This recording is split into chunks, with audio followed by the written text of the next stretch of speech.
Hello students, आपका अपना YouTube channel Raju student maths classes में स्वागत है। आज हम लोग एक नया एक्सरसाइज क्लास 12 एनसीईआरटी एक्सरसाइज 9.1 जिसमें हम लोग पढ़ेंगे कोटि और घात निकालना। बहुत ही आसान तरीका और एग्जाम में 2 मार्क्स का फिक्स ही आता है।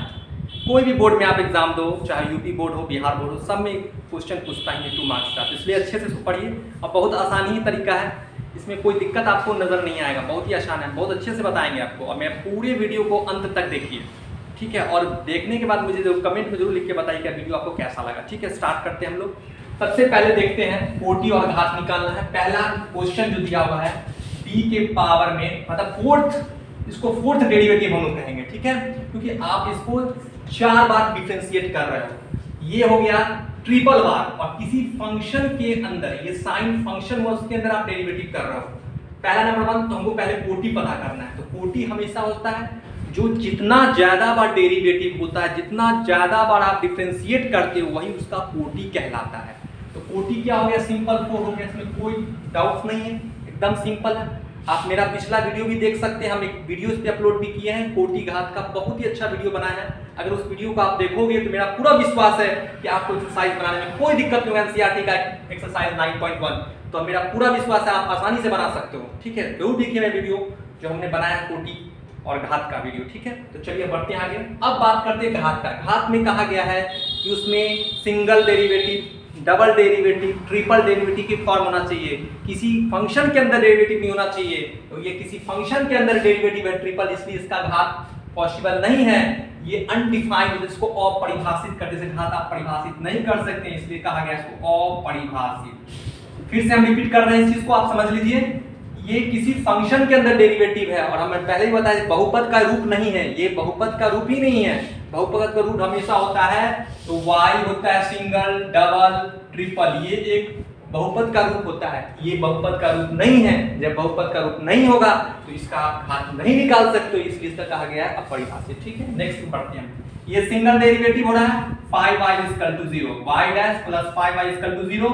इसका कोटि क्या होगा? हम इसको कैसे लिख सकते हैं? अगर इसको देखा जाए तो dy/dx प्लस 5y = 0। तो इसका सिंगल डेरिवेटिव हो रहा है, इसका कोटि क्या होगा? 1, और इसी के पावर में देखा जा रहा है 1, ये भी 1 हो जाएगा, दोनों 1 1 होगा। ठीक है, आगे बढ़ते हैं हम लोग। फिर इसमें क्या हो रहा है? ds/dt, इसमें डबल डेरिवेटिव, इसमें सिंगल डेरिवेटिव। तो हाईएस्ट डेरिवेटिव का बात करते हैं हम लोग कोटि को। इसका कोटि क्या होगा? 2, और इसी के पावर में कुछ नहीं है तो 1, तो इसका घात क्या हो जाएगा? 1, और घात इसलिए 1 हुआ क्योंकि ये बहुपद के रूप में है। ठीक है, फिर नेक्स्ट में आते हैं हम लोग। अब देखिए यहाँ भी इसमें कोटि होता है हाईएस्ट, ये सिंगल डेरिवेटिव, ये डबल डेरिवेटिव, इसलिए कोटि इसका क्या होगा? 2 हो जाएगा। अब देखिए बहुपद का रूप नहीं है तो किसी फंक्शन के अंदर में dy/dx, इसका घात क्या होगा? अपरिभाषित, इसमें भी क्या हो जाएगा? अपरिभाषित। ठीक है, नेक्स्ट पढ़ते हैं हम लोग। इसमें देखिए एक ही डेरिवेटिव है, वो भी डबल डेरिवेटिव है, तो इसका कोटि क्या होगा? 2, और इसी के पावर में होता है 1, जो घात 1 हो जाएगा।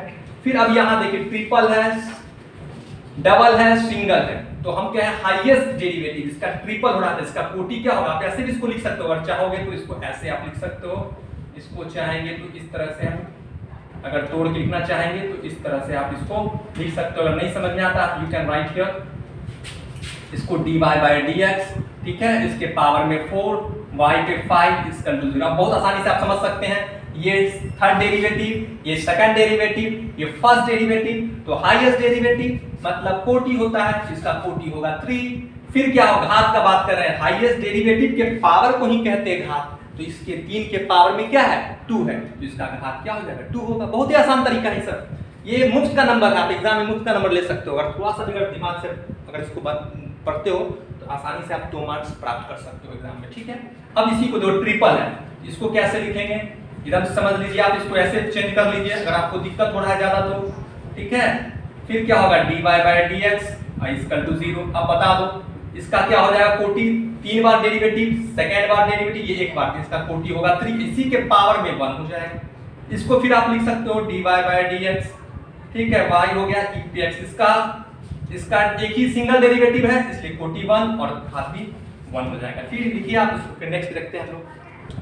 चलिए अब हम लोग नेक्स्ट क्वेश्चन की तरफ बढ़ते हैं। क्वेश्चन नंबर 9 को देखते हैं क्या करना है। इसमें भी कोटि और घात बताना है। यहाँ देखिए वहां डबल डेरिवेटिव, सिंगल डेरिवेटिव का होल स्क्वायर प्लस 2y = 0। आप अगर समझ रहे हो तो इसको आप ऐसे लिख दो, double derivative plus single derivative इसका whole square plus 2y equal to 0। अब बताओ इसका कोटि क्या होगा? तो हाईएस्ट डेरिवेटिव किसका है? 2 हो रहा है, यहाँ सिंगल डेरिवेटिव हो रहा है तो कोटि हो गया 2। अब बताइए इसका घात क्या हो जाएगा? इसका घात इसी के पावर में देखते हैं तो ये 1 हो जाएगा। ठीक है, अब इसमें आते हैं हम लोग। इसमें वही बात, डबल डेरिवेटिव हो रहा है, ठीक है, फिर सिंगल डेरिवेटिव हो रहा है और फिर sin y इक्वल टू 0। इसी के पावर में हम देखेंगे double derivative single derivative double derivative है तो कोटि 2 हो गया, इसी का घात क्या हो जाएगा? 1 हो जाएगा। अब ऑब्जेक्टिव दिया हुआ, ऑब्जेक्टिव को भी हम क्लियर कर लेते हैं। अब देखिए यहाँ पे ये बहुपद नहीं है, इसका घात पूछ रहा है, तो घात हमेशा बहुपद में होता है। अगर बहुपद के फॉर्म में नहीं है वो अपरिभाषित होता है।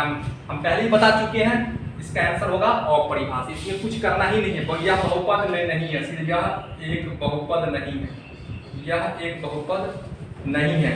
जब बहुपद नहीं इसलिए इसका आंसर हो जाएगा अपरिभाषित। ठीक है, अब आते हैं कोटि। इसका कोटि तो सबसे हाईएस्ट पावर डेरिवेटिव, इसका सबसे हाईएस्ट डेरिवेटिव होता है पावर में, डेरिवेटिव सेंस में जितना ज्यादा डिफरेंशिएट करो वही उसका क्या कहलाता है? कोटि कहलाता है। कोटि का बात है तो इसमें क्या होगा? कोटि 2 हो गया बस। तो चलिए हम लोग यहाँ अपने वीडियो को यहीं समाप्त करते हैं, फिर नेक्स्ट वीडियो में, तब तक के लिए जय हिंद जय भारत।